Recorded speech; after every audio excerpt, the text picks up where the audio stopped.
Boa tarde, meus amigos.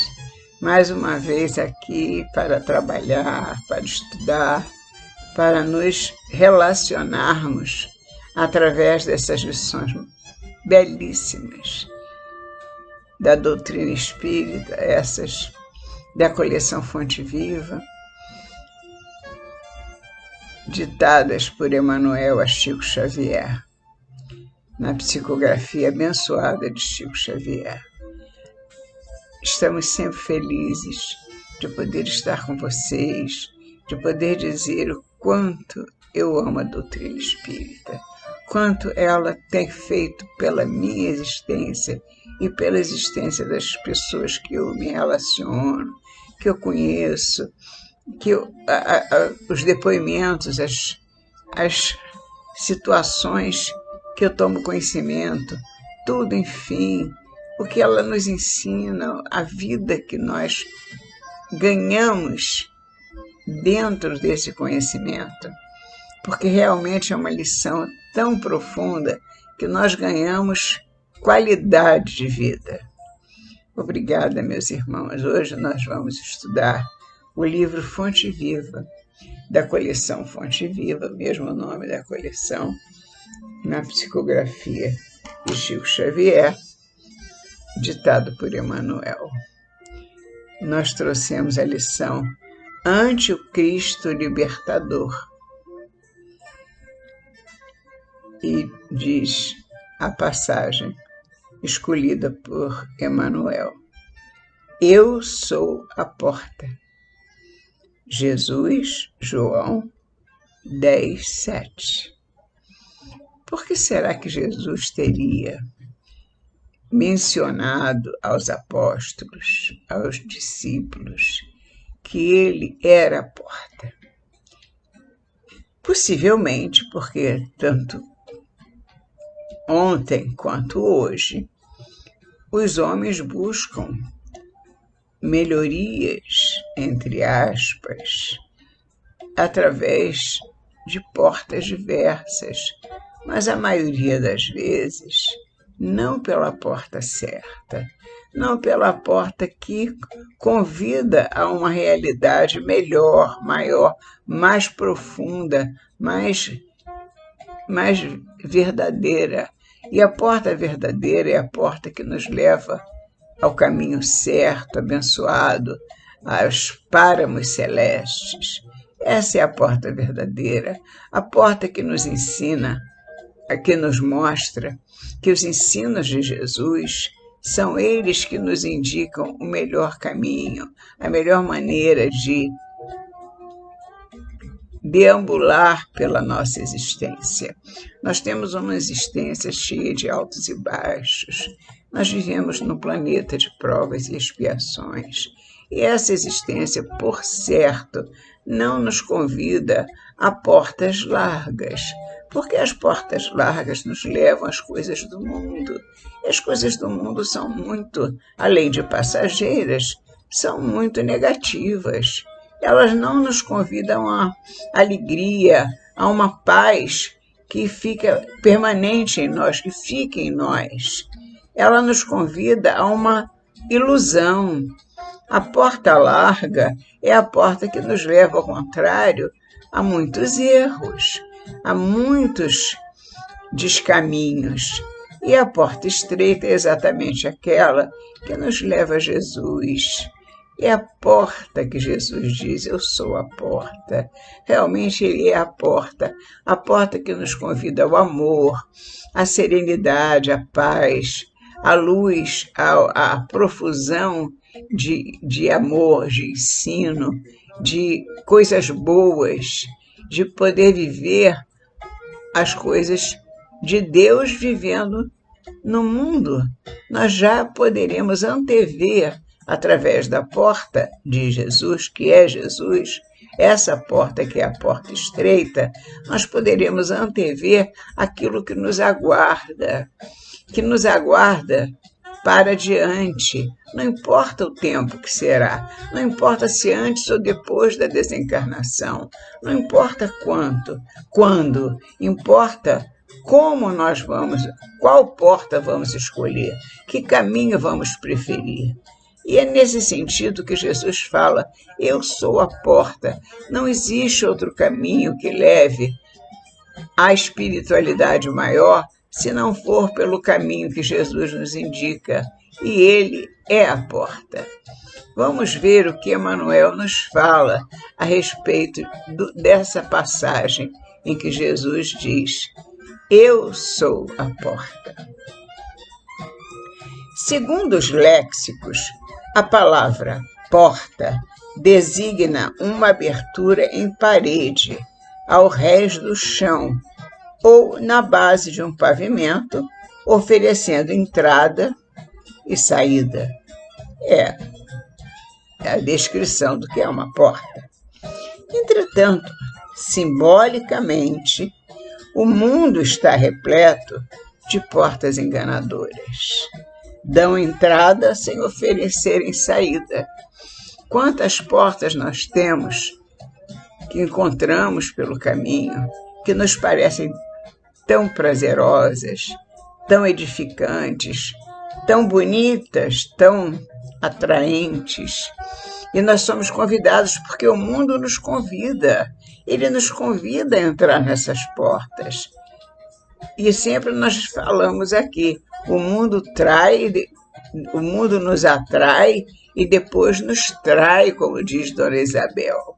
É verdade, o mundo nos atrai com portas luminosas, fluorescentes, maravilhosas, portas largas, cheias de flores, cheias de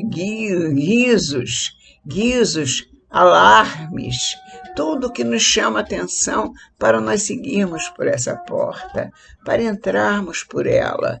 Mas depois que entramos, nós não encontramos saída. Nós não encontramos a saída. Ficamos ali presos nessa ilusão que parecia doce, mas doce não tem nada. É amarga, profundamente amarga.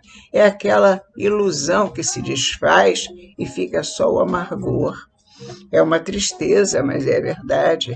Essas portas largas nos convidam, mas depois nos traem. Elas não têm saída. Algumas delas são avidamente disputadas pelos homens, que, afoitos na conquista de posses efêmeras, não se acautelam contra os perigos que representam. Veja só, elas chamam a atenção aos homens pela conquista que eles podem conseguir, o que eles podem conseguir de posses, de bens de consumo, de tudo que eles podem adquirir, mas é tudo efêmero, porque, na verdade, a vida é efêmera, a vida é passageira. Então, o que você puder adquirir dessas posses, através dessas portas, essas posses, através das portas, tudo será passageiro se as portas não são de Deus. São portas do mundo, as portas do mundo. E aqueles que entram por elas não se acautelam contra os perigos que elas representam. Eles não tomam o menor cuidado, vão seguindo e depois se desenganam, se desiludem, choram, sofrem no mundo porque vivem buscando ter mais do que ser. Porque, na verdade, essas portas tão convidativas, elas nos chamam a ter, mas não nos chamam a ser. Ser aquele espírito eterno que se prepara para a imortalidade. Isso é o que nós precisamos ser. É um espírito eterno que está no mundo de provas e expiações e se prepara para a imortalidade. Essas portas que nos levam a coisas passageiras nos enganam, nos levam a tristezas, a choro, a ranger de dentes. Nós precisamos estar em paz com o nosso coração e precisamos procurar a porta que nos dá a certeza dessa imortalidade. Muitos batem à porta da riqueza amoedada.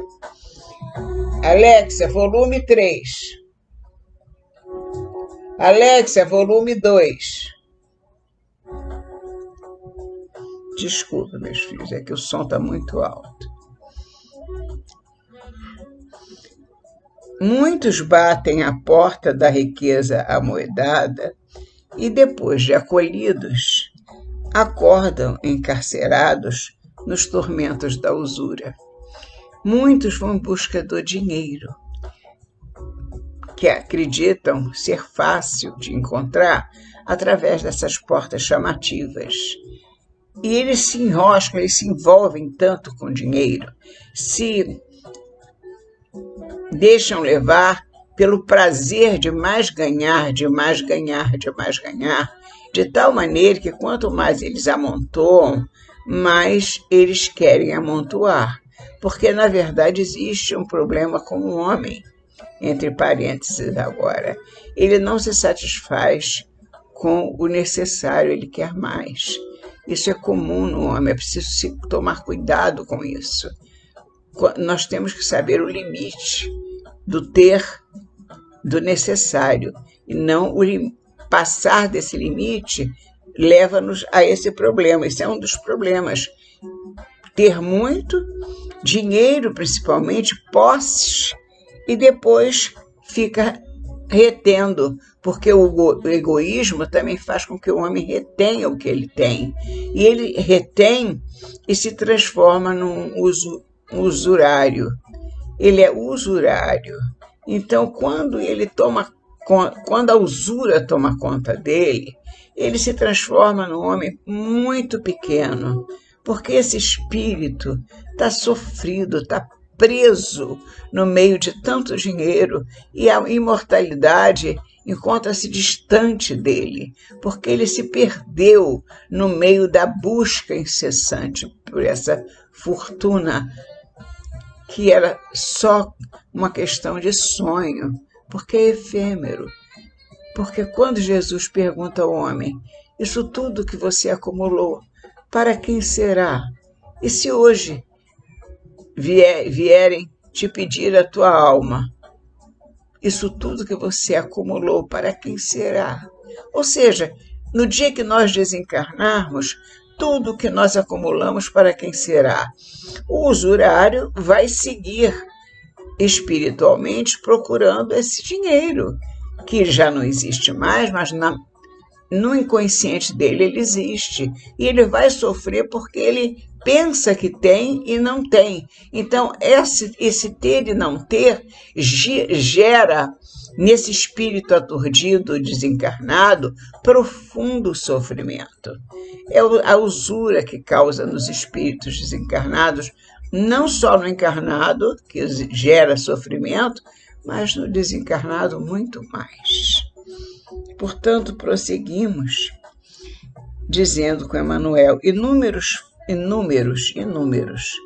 forçam a passagem para a ilusão do poder humano e despertam detidos pelas garras do sofrimento. Não só buscar o dinheiro, mas buscar os prazeres do mundo. Também acontece o mesmo. Ele termina, esse espírito, que somos todos nós, terminamos detidos pelas garras dos sofrimentos se nós entramos pela porta que nos convida para prazeres efêmeros. Muitíssimos atravessam o portal dos prazeres terrestres e reconhecem-se de um momento para outro nas malhas da aflição e da morte. Se envolvem com os prazeres terrenos, e tão doces são esses prazeres, aparentemente doces, que ele mergulha nesse prazer, ele se deixa levar por essas águas que para ele são doces, mas na verdade são profundamente amargas.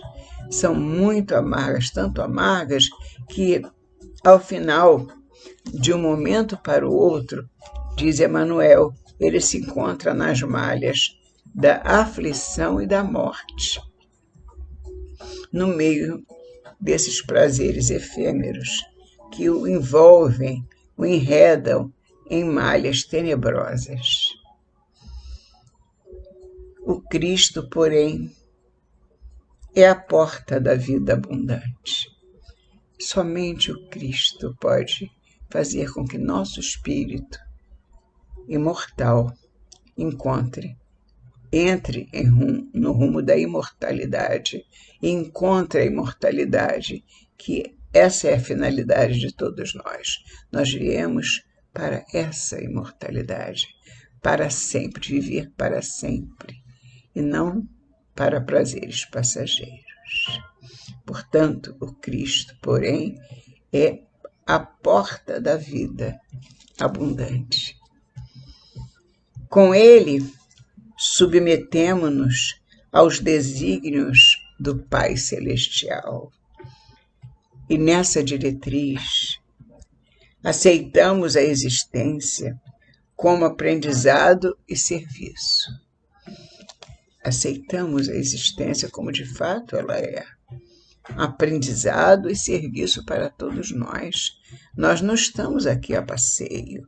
Nós estamos encarnados para aprender e para servir. Então, será a vida um aprendizado e um serviço. E para que entremos por este caminho de aprendizado e serviço, temos que passar pela porta que é Jesus. Porque se nós fugirmos por outras portas, vamos cair na situação que falamos anteriormente, do desengano, da desilusão, da porta falsa. Portanto, a porta verdadeira é a porta com Jesus e por Jesus e com Ele. E vamos, então, entrar na porta onde teremos o serviço e teremos o aprendizado, que precisamos tanto para progredir. O nosso progresso é a nossa meta. Nós precisamos progredir para amanhã sermos mais do que somos hoje. Amanhã podermos servir mais do que servimos hoje, em favor do nosso próprio crescimento para a imortalidade. Vê, pois, a que porta recorres na luta cotidiana. Vê, pois, a que porta recorres na luta cotidiana, porque apenas por intermédio do ensinamento do Cristo alcançarás o caminho da verdadeira libertação. Libertação dos nossos erros, libertação das nossas enfermidades, libertação de tudo de errado que nós fizemos antes e que nos pesa demais. Mas se eu entro pela porta do Cristo, obtenho o aprendizado, se eu faço desse ensinamento o meu serviço, se eu posso então dizer que eu estou caminhando para a imortalidade com Jesus, eu também posso dizer que eu estou alcançando a libertação que me tira de todos os sofrimentos pelos quais eu tenho chorado tanto. Em nome de Jesus, eu quero agradecer a oportunidade do trabalho de hoje. Quero agradecer a vocês, meus irmãos, por mais este dia de estudos e agradecendo a Jesus, aos nossos amigos espirituais. Até a próxima semana, se Deus quiser.